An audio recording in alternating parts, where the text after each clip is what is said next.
Magandang buhay sa lahat mga kagri. Welcome back sa ating channel. Ngayon po magdedemo ko sa inyo ng pagpapaugat ng golden abuse. Bakit kailangan paugatin? Kasi nakakainip din. Ito, ang grafting ay nakakainip lalo. Kaya ito ay ganito yung gagawin ko.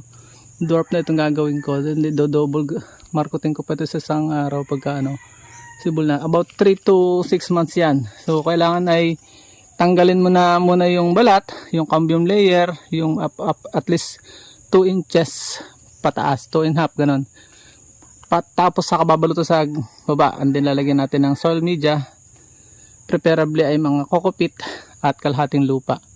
Yun po ang gagawin natin, same with the procedure na ginamit natin sa ibang mga halaman, pero mas maganda nga yung mga at least 1 week mo siyang naka-ready na yan, natanggal na yan para ma-process siyang mag-produce ng ugat.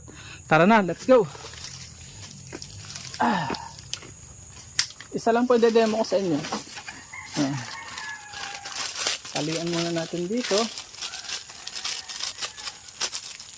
sa baba,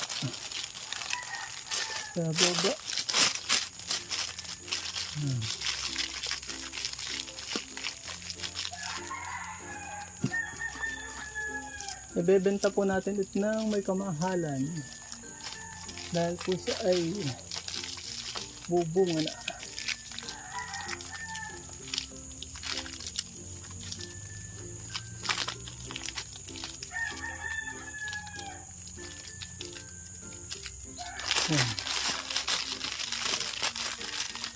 Lalagyan na natin ng soil media.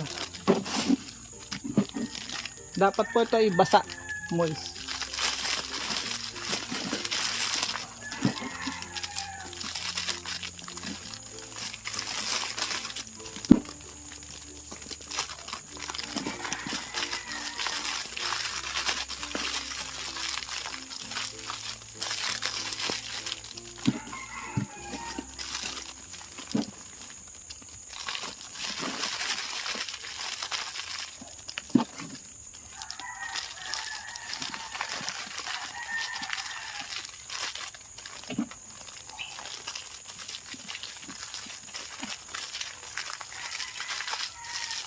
Yan, dapat po siya i-press.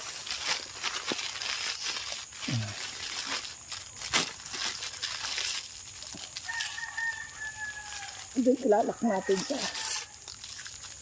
Talian natin. Talian natin sa gitna.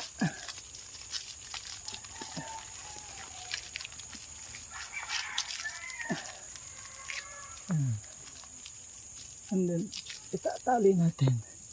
So kailangan na yung white, transparent, para makita natin kung nag-success nga yung ating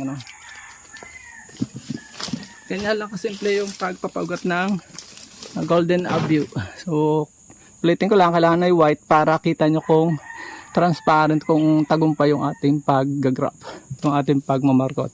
Yun lang, abangan po natin ang success nito. So kung kayo napagpala sa video ito, ano pang hinihintay nyo? Share nyo na po ito upang mas marami sa ating mga kababayan ng matuto at sama-sama tayong umasenso. Paalam and God bless. Please support all Filipino vloggers patan at sa budol kakasapon lahing Pilipino. Babay po muna hanggang sa muli po nating informative agri videos. God bless po.